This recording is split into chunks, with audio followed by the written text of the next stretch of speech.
Okay, bueno, buenas tardes, bienvenidos. Le agradezco mucho al doctor Horacio la oportunidad que me dan de venir a presentar mis datos aquí. Como él dice, yo me entrené en medicina en México, pero llevo 10 años trabajando en investigación en Estados Unidos, primero en Hopkins, hice 2 años en neurocirugía y en el departamento de oncología pediátrica, y ahora estoy trabajando en el National Cancer Institute en el NIH. Y bueno, el título de mi presentación es cómo he identificado nuevos blancos moleculares para tratar el sarcoma pediátrico. Y bueno, sabemos que hoy por hoy la cantidad de pacientes con cáncer pediátrico es cerca de 80%, y estos pacientes viven desafortunadamente en países en desarrollo, incluyendo México y el resto de Latinoamérica. En los países en desarrollo, como Estados Unidos y en Europa, la sobrevida a los cánceres pediátricos ha mejorado. Sin embargo, todavía tenemos un gran porcentaje de pacientes con cáncer que ha disminuido su sobrevida en países en desarrollo. Y la mejora en la sobrevida de estos cánceres en pacientes en países en desarrollo se debe a que ha habido mejores técnicas de diagnóstico, ha habido mejores terapias, se ha arriesgado mucho en el desarrollo de marcadores. Sin embargo, este tipo de cosas no las tenemos en países en desarrollo, y eso es la razón de mis estudios de investigación, es tratar de mejorar eso. Y bueno, lo más importante es que debe de haber más estudios acerca, no nada más de tratar de buscar nuevos tratamientos, pero también en la epidemiología de este tipo de cánceres en nuestros países, precisamente, porque es importante. Entonces yo pensé, la mejor solución para tratar de abordar estos problemas es desarrollar nuevos modelos de tratamiento para los niños que tenemos aquí en nuestro país, en base a los recursos que tenemos. Segundo, que sean terapias seguras, que sepamos que no van a generar grandes toxicidades, que tengan que internar a los pacientes, y que haya más investigación clínica. Entonces, nosotros, bueno, estas ideas no son nuevas, hay gente que ya ha trabajado en eso, principalmente en Costa Rica, en donde se han desarrollado nuevas terapias, nuevas guidelines para tratar pacientes con leucemia diferentes a las que existen en países en desarrollo. Y bueno, esto es en cánceres pediátricos en general. Bueno, ahora sabemos que los sarcomas pediátricos representan de 6 al 16% de todos los cánceres pediátricos. La sobrevida en este país, principalmente en los países en desarrollo, es muy baja, es cerca del 20% en comparación a un 50% en países en desarrollo. Afortunadamente existen asociaciones que han estudiado y tratar de resolver este problema, como la Asociación Centroamericana de Hematólogos y Oncólogos Pediatras, y ellos han realizado muy buenos estudios en todo lo que es, más que nada, Sudamérica, no han incluido mucho México, en Costa Rica, en Chile, acerca de la incidencia y por qué existe el abandono al tratamiento. Entonces, en base a todas estas cosas, bueno, yo hice todas mis investigaciones básicas, y bueno, también quiero mencionarles que, por ejemplo, existe esta guía internacional para tratar osteosarcoma, que es amputación y quimio con cisplatin, doxorubicina y fosfamide. Estas son terapias altamente tóxicas. Y en Costa Rica, por ejemplo, lo que decidieron es, en primer lugar, no hacer la amputación y dar altas dosis de metotrexate. Lo que obtuvieron es una sobrevida superior a la que existe con la terapia que es el estándar de oro en países en desarrollo. Entonces, bueno, en base a esto, les voy a platicar de la historia que he hecho en mi investigación. Son 3 temas, y es el potencial desarrollo de biomarcadores para la terapia de sarcomas pediátricos. El primer punto de que les voy a hablar es la investigación de los mecanismos de una enzima muy importante en cáncer que es DDX3. DDX3 es una helicasa de RNA que tiene que ver con toda la translación de proteínas. Existe muy poco investigación acerca de eso, pero bueno, nosotros encontramos en el laboratorio que además es un potencial mecanismo para inducir radiosensitización. El segundo tema es acerca de la mutación de IDH1 en rhabdomyosarcoma, y la tercera es una historia que les voy a hablar acerca de la evaluación para un fármaco que es muy común como antiparasítico para tratar Ewing sarcoma, y este es el mebendazol. Así que, bueno, este es el primer tema, la inhibición de DDX3. Y bueno, DDX3 es una helicasa de RNA. Como sabemos, les digo, es una enzima que tiene que ver con la traducción y la traslación de proteínas. También ayuda a exportar el RNA del núcleo al citoplasma. Hay varias familias, todos somos homólogas en levaduras y en humanos. Perdón, aquí. Y bueno, el descubrimiento de DDX3 fue debido a la investigación que se hicieron en estudios con hepatitis C, porque esta enzima es la que hace que se integre al genoma el virus. Y actualmente la terapia antirretroviral para hepatitis C se dirige hacia este target.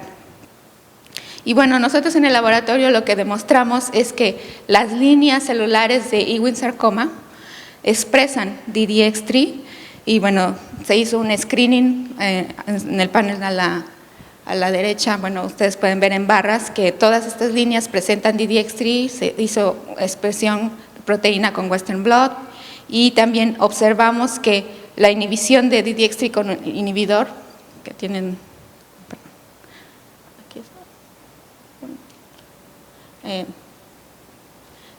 en este lado, en este panel de este lado, cuando se inhiben las líneas, inhibe la proliferación, y también en tejidos en tissue microarray de muestras de pacientes de Ewing sarcoma se vio que hay expresión de esta helicasa. Entonces, bueno, este es lo que publicamos en OncoTarget.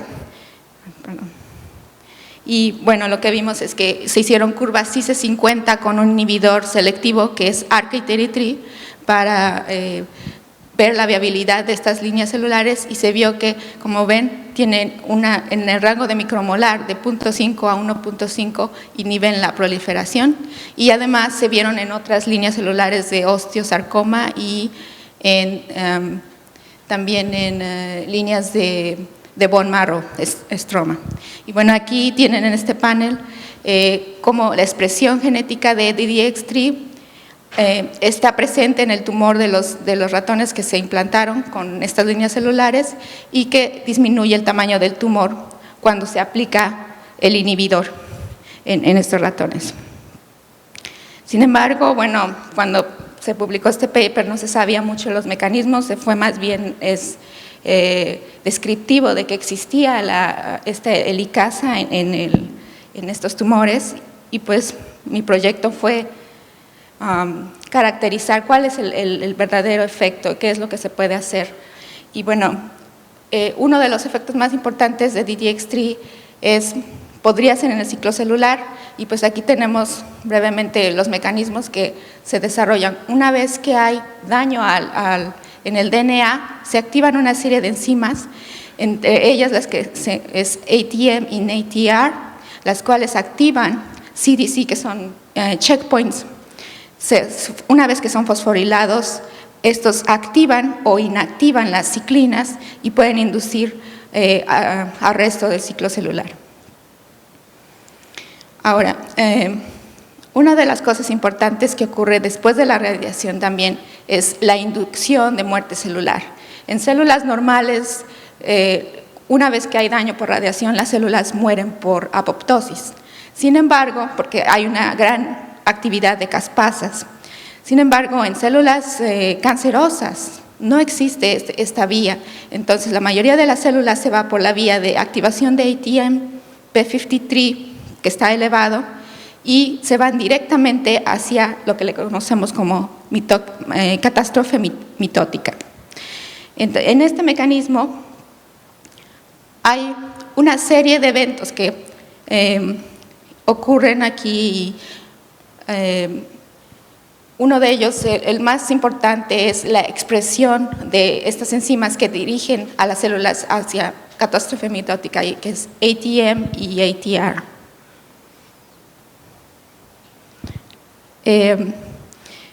Una vez que se activan estas vías, la reparación del DNA se puede llevar a cabo por dos mecanismos de reparación: recombinación homóloga o lo que le dicen non-homologous end joint repair.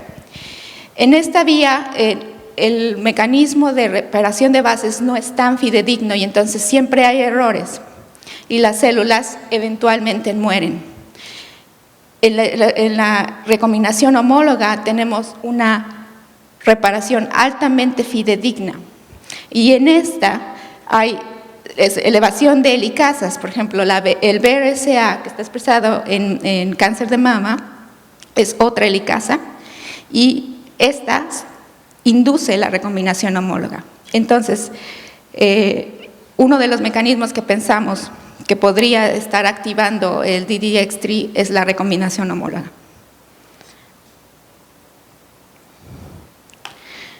Bueno, entonces tenemos aquí que la reparación del daño, una vez que hay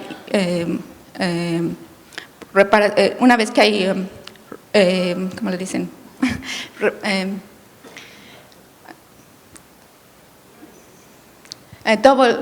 Double DNA break, bicatenaria, sí. Una vez que hay activación de esto, se activa PARP y PARP induce la vía BER, que es de Base Excision Repair Mechanism, y induce la actividad de las enzimas que inducen la recombinación homóloga, o si no existe la recombinación homóloga, se va hacia la vía de non-homólogo end joint repair. Y bueno, sabemos que la mayoría de la quimio podría potencialmente inducir este tipo de daño, pero principalmente las células cancerosas irían hacia la non-homólogo end joint repair. El problema de esto es que, en teoría, si se fuera por esa vía, las células morirían porque no es un reparo fidedigno. Sin embargo, esto no ocurre, y eso no ocurre porque tenemos, me voy a saltar esta, es que esta no es la presentación que mandé, pero bueno. No ocurre porque tenemos una expresión muy alta de helicasas. Entonces, las helicasas están mandando la señal para que se vaya hacia la vía fidedigna, y una vez que se activa la vía fidedigna en células cancerosas, las células, en vez de morir por el daño DNA, siguen viviendo. Bueno, entonces aquí lo que les menciono es que es muy importante, en el caso de BRCA, que es otra helicasa, el rol para dirigir una u otra vía influye también el estado en el ciclo celular. Entonces, una vez que se activa la vía de BRCA, se manda al ciclo celular y la célula sigue proliferando. Entonces, mi hipótesis es que en vez de BRCA en sarcoma, en lo que no tenemos expresión de esa helicasa, tenemos DDX3. Entonces, cuando tenemos DDX3, se va a la célula hacia recombinación homóloga y la célula sigue sobreviviendo. Entonces, nuestra hipótesis es que si inhibimos al DDX3 después del daño por radiación, podemos potencialmente mandar a las células a apoptosis y finalmente matar a estas células. Entonces, lo que hicimos, bueno, en estudios preclínicos e in vitro fue inducir radiaciones en estas células y medir los niveles de H2A gamma X, que es un indicador de reparación de DNA. Hay manera de que pueda poner la otra presentación porque esta no es la que hice. Entonces, como les digo, perdón por la interrupción, pero era una plática que no era la que yo la había actualizado. Bueno, este es nuestro nuestro abordaje. Y bueno, in vitro, primero lo que vimos es ver que cómo es la reparación del DNA una vez que inducimos daño por radiación en las células. Y hicimos un curso temporal, 30 minutos, 1 hora, 6 horas y 24 horas. Y lo que se vio es que en células que estaban expuestas a la radiación hay un aumento, como ven en esta parte, en el panel de la izquierda, hay un aumento en la reparación de DNA por la expresión de H2A gamma X en las diferentes líneas. Estas son 4 líneas celulares representativas: TC32, MHH, TC61 y SKS1. Y bueno, por inmunofluorescencia detectamos que no solamente había un aumento de la reparación de la enzima que detecta reparación del DNA, que es H2A gamma X, sino que colocalizaba con esta helicasa, que es de DX3, y que dependiendo del tiempo después de que se inducía el daño por radiación, había un rearreglo de ser al principio citoplasmática, se volvía intranuclear, y a las 24 horas hay un aumento, a la media hora hay un aumento significativo, como ven en la barra, de la reparación de H2A gamma X, disminuye la expresión de la helicasa, pero a las 24 horas disminuye considerablemente. Esto significa que quizá hay una interacción entre la helicasa y la enzima que repara el DNA, que es la H2A gamma X. Y bueno, aquí lo que vimos es que nuestras líneas celulares inducimos silenciamiento de esta enzima, lo cual es difícil técnicamente porque es una enzima que tiene que ver con la traducción de proteínas. Entonces, las células no les gusta cuando uno hace silenciación genética. Sin embargo, en las células, en las clonas en donde sobrevivieron estas células con el gen silenciado, vimos que cuando se inducía el daño con radiación, la cantidad de expresión de DDX3 disminuía con el tiempo y que la cantidad de la enzima que repara el DNA, que es H2A gamma X, aumentaba. Esto significa que en nuestras clonas, que es las clonas control, hay un aumento en comparación en las clonas que tienen silenciada la actividad de la helicasa. Esto significa que el DDX, la enzima DDX3 induce la actividad de la enzima que repara, que es la enzima H2A gamma X. Y bueno, altas dosis de radiación, en la previa se usó muy baja dosis, solo 1 Gray. 5 Gray induce cambios aún más significativos. Las líneas 12-7, 2D7 y 13-5 son las líneas en donde hay una inhibición de la enzima. Y estas líneas son las líneas control.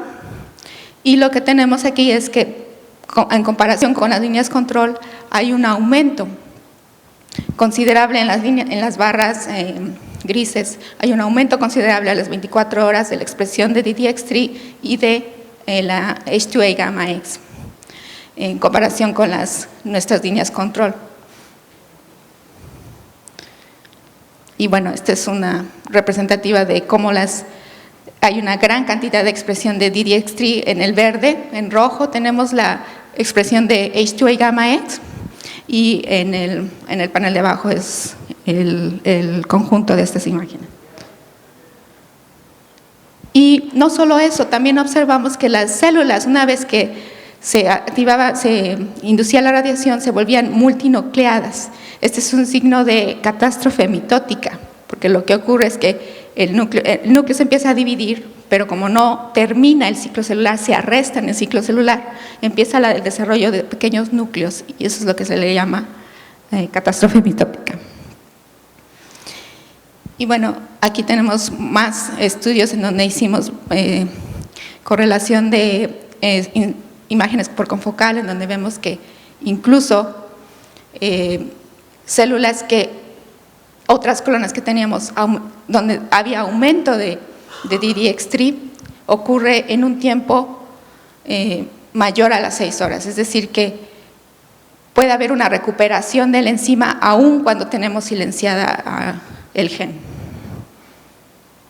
Y bueno, esto nos regresa a nuestra hipótesis. Es importante, lo que descubrimos es que es importante la enzima DDX3 para el desarrollo de la reparación del DNA, que es la H2A gamma X, y bueno, el siguiente paso ahora es que la célula sobrevive más. Entonces, bueno, esto era todo en células. Queremos ver si en el tumor también ocurre. Hicimos una serie de estudios preclínicos en modelos murinos comprometidos, y lo que hicimos aquí es que hicimos 3 brazos. Primero fue control, el segundo fue utilizando radiación 2 ciclos, uno 10 Gray, 15 Gray, y luego se aplicó el fármaco, y luego evaluamos la histología y el crecimiento de tumor y la expresión de DDX3.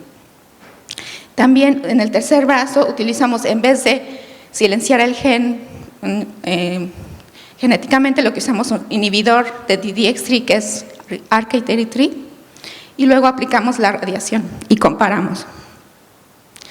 Entonces, en las barras rojas pueden ver el efecto de la radiación local en el crecimiento de estos tumores. Como ven, en los xenografts que son de SK-S1, no hay un buen efecto, el tumor sigue creciendo. Sin embargo, cuando se aplica el inhibidor de la DDX3, que es RK33, más radiación local, hay una inhibición considerable del crecimiento del tumor. Las diferentes líneas se comportaron diferente, pero en general hay una disminución cuando se aplica el inhibidor de esta enzima más radiación. Y esta es la histología en donde ven que radiación local no hace nada, hay mayor proliferación incluso. Sin embargo, cuando agregamos el inhibidor DDX3, RK33, más radiación, se induce catástrofe mitótica. Y bueno, esta es una cuantificación como junto la enzima con la radiación aumenta.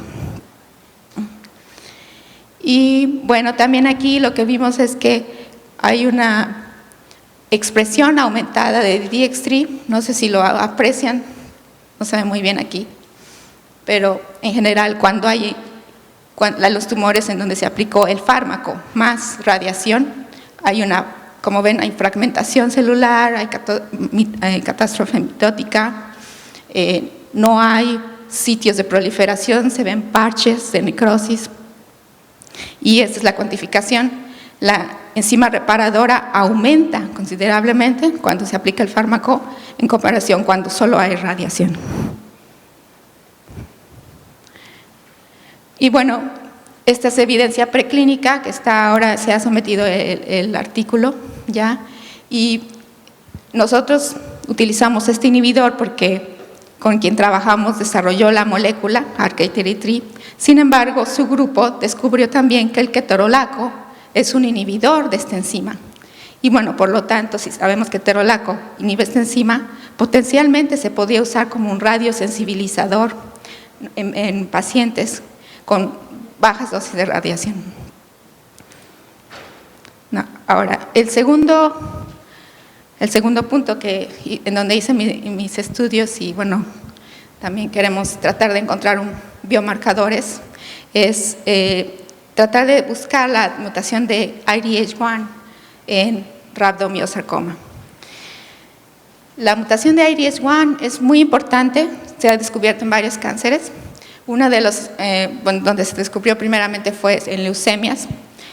Ahora, bueno, se sabe que en gran porcentaje se ha detectado en gliomas, pero también se han encontrado en otros tumores como tiroides o tumores como tumores cartilaginosos como fibrosarcoma, por ejemplo, colangiocarcinoma.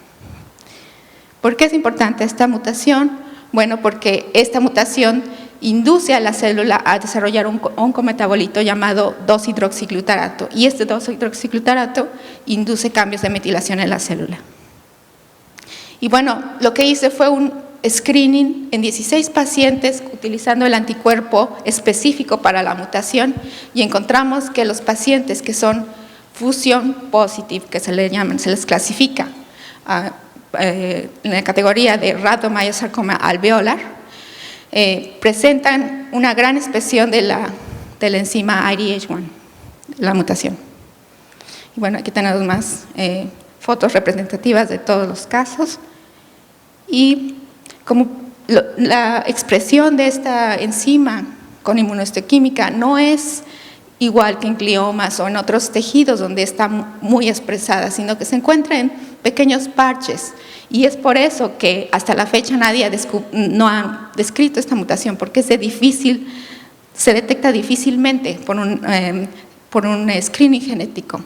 Entonces, lo que hice fue, una vez que se hizo la tinción por inmunohistoquímica, se hizo una especie de laser microdissection, que es detectar los pequeños regiones positivas para la mutación de IDH1, y esas se mandaron a secuenciar.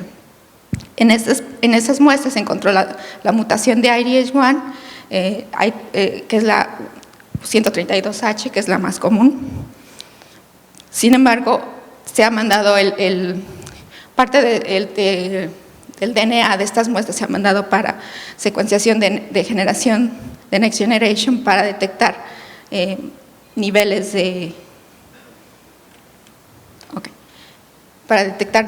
bajos, porque Sanger sequencing no es lo suficientemente sensible para detectar esto. Y bueno, esta es una tabla en donde hice, una caracterización de todos los pacientes que eran IDH mutant, la expresión, el grado de expresión y qué tipo de rhabdomyosarcoma era, si era alveolar o embrional. La mayoría de los pacientes que expresaron IDH mutation eran del tipo alveolar. Aquí está la tabla, entonces la mayoría eran fusion positive, alveolar, con IDH mutation.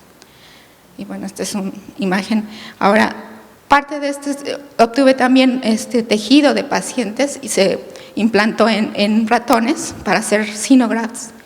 Y bueno, aquí está la foto, como hice el sequencing.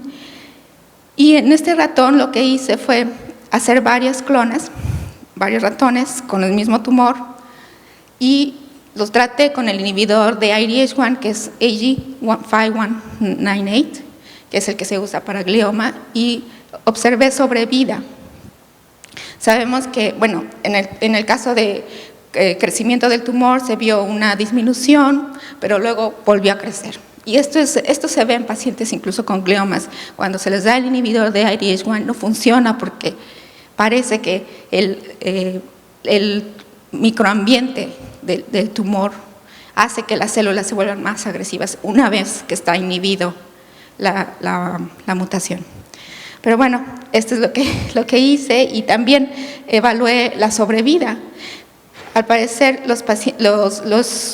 los ratones que tenían tratados con este inhibidor de la mutación, se ve una mayor sobrevida a comparación con el control. Y bueno, ahora la fase de este estudio sigue ongoing, está en progreso. Estamos tratando de colectar más muestras de pacientes. También vamos a tratar de ver metilación en este caso, y el objetivo al final de todo es que se pueda utilizar terapias de demetilación en pacientes que tengan rhabdomyosarcoma del tipo de fusión positiva.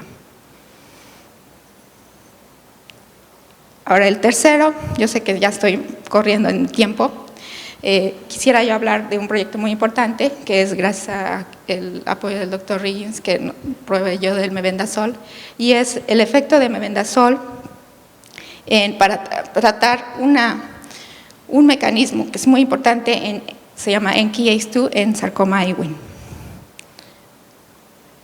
Bueno, aquí rápidamente les voy a presentar que evaluamos la actividad sinérgica de la combinación de ATO, que es trióxido arsénico más mebendazol, en 4 líneas celulares.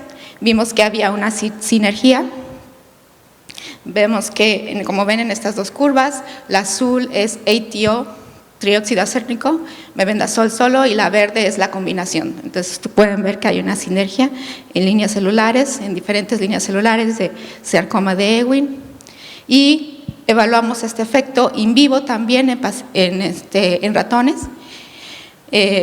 Como ven, en esta línea celular no se vio un buen efecto, y en esta se está midiendo el índice de crecimiento del tumor. En este caso, en esta línea celular no fue significativo, y en esta fue, pero fue muy tardado el efecto, fue hasta después de las 4 semanas.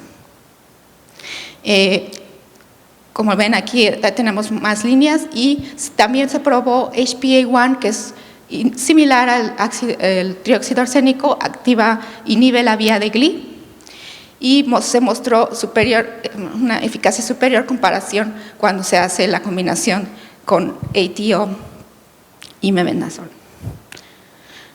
¿Por qué queremos hacer? Después de esto se analizó expresión genética, y lo que vimos es que aumentaba la expresión de NKase 2.2. NKase 2.2 es uno de los blancos de la translocación IWS-FLY1 que tienen los pacientes de sarcoma, y este gen de represión es un tumor suppressor gene que tiene bias downstream signaling. Lo que queremos es ahora aumentar la expresión de este gen, y eso es lo que obtuvimos cuando vimos todas estas 2 barras son después de la combinación de ATO y mebendazol.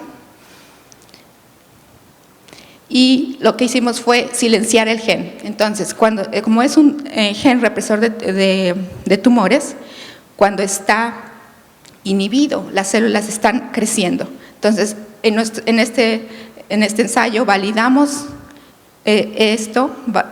Al silenciar el gen, lo que hicimos fue analizar la viabilidad celular, y vimos que ya que está silenciado, aumenta la proliferación. Sin embargo, bueno, lo que vemos es que este es el efecto en ratones en el crecimiento del tumor. Mebendazol nada más, hay una disminución del tumor, como ven en la línea roja, en la línea azul en comparación con la roja.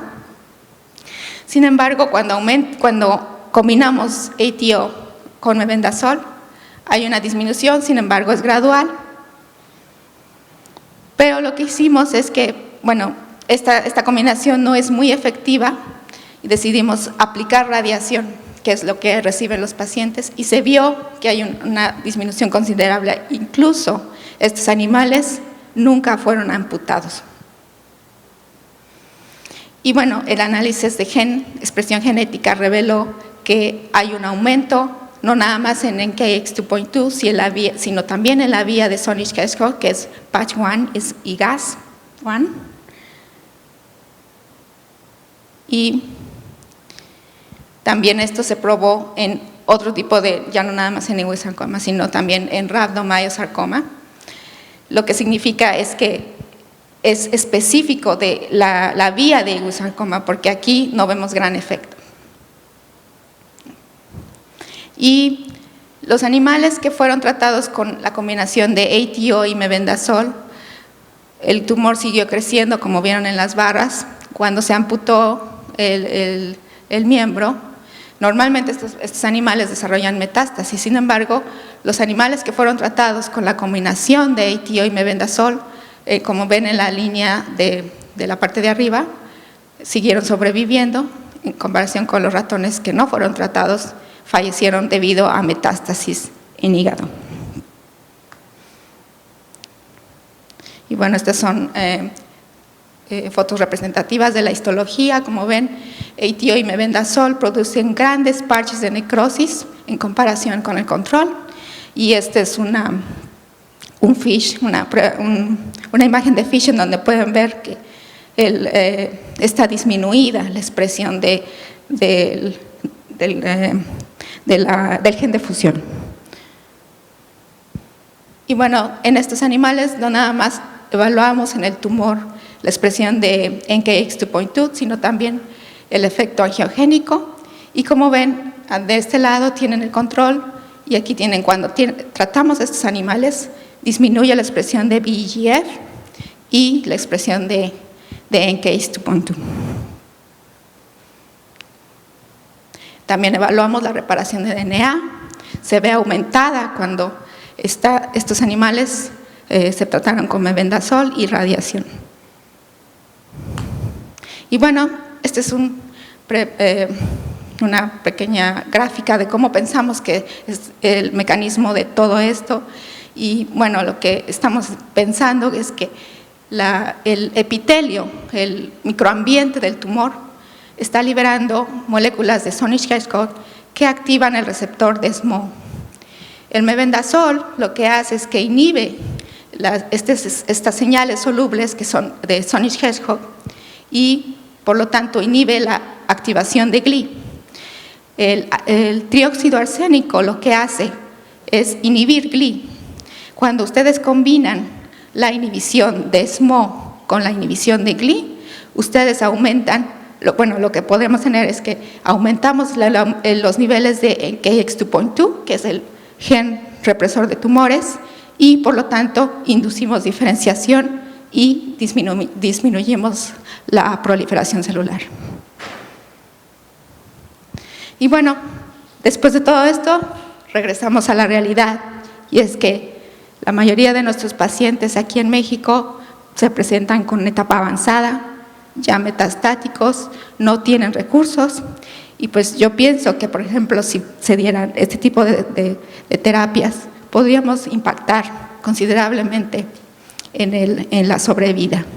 Y lo que tengo aquí es, la historia es que Centroamérica, las investigaciones clínicas en pediatría en Centroamérica han sido pioneras para llevar diferentes guías de tratamiento en cáncer pediátrico. Y bueno,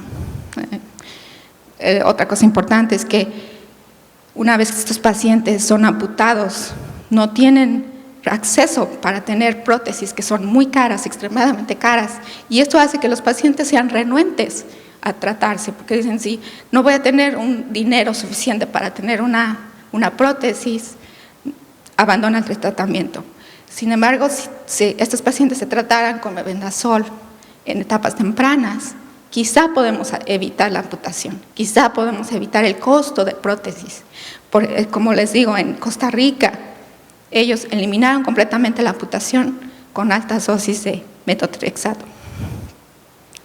Y bueno, esta es una tabla que hizo la Asociación Centroamericana de Oncología Pediátrica, y como pueden ver hay un gran porcentaje de abandono al tratamiento, y esto es, como les digo, por el alto costo, pobre acceso a la terapia en estos pacientes. Y bueno, conclusión de todo mi trabajo es que debemos establecer nuevas terapias que sean seguras, que sean accesibles, que además se puedan usar en pacientes con enfermedad avanzada, que sean también, por ejemplo, utilizar radiosensibilizadores aumentará que los pacientes acudan al hospital porque las dosis de radiación serán menores. Y pues, como les digo, el mebendazol puede ser una opción muy viable. Y ahora déjenme regresar porque como esta era la presentación, me dieron la presentación equivocada. Antes de terminar, una cosa muy importante.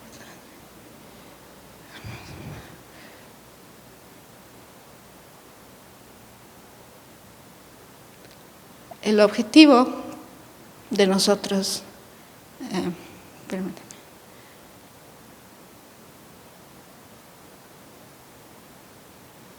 es este. Ahora existe la medicina personalizada porque tenemos biomarcadores que hace que tengamos terapia blanco. Sin embargo, ¿cuánto de esta terapia no está haciendo que hagamos la situación inversa? O sea, que estamos haciendo que nuestros pacientes, en vez de que la terapia sea hacia los pacientes, estamos haciendo la situación inversa. Estamos llevando a los pacientes a la terapia. Estamos haciendo los clinical trials cada vez más exclusivos, porque son nada más los pacientes con los biomarcadores presentes. ¿Y qué pasa? Pues al final tenemos una disminución en la sobrevida total, porque cada vez estamos incluyendo menos pacientes. Mi objetivo aquí es que las terapias no deben de regresar no se deben de regresar al tratamiento. Los pacientes no se deben de adaptar a las terapias deben de ser para los pacientes.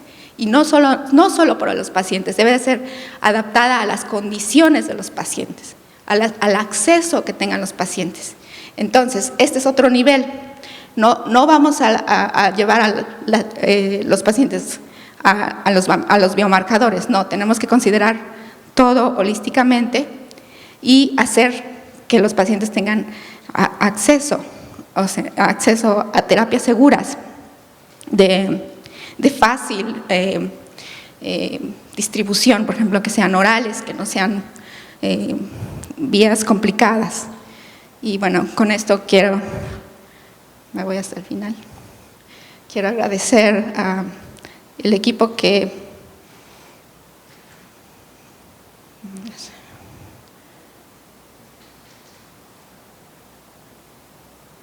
con esto quiero agradecer a mi jefe con el que hice el trabajo, David Loeb, en oncología pediátrica, al doctor Riggins, que nos dio el medicamento y fue instrumental en el desarrollo de esta terapia, la doctora Montgomery, que es la patóloga, doctor Raman, el que desarrolló el inhibidor de las helicasas, Esteban, quien nos ayudó con los experimentos en animales, mi jefe actual, que es el doctor Gilbert, es el jefe de la rama de neurooncología en el National Cancer Institute, y quien nos dio el dinero para apoyar estos estudios, Alex Lemonade.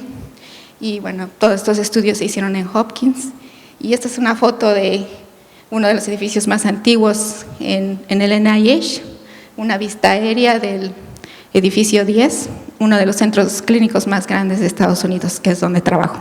Bueno, les agradezco mucho. Gracias.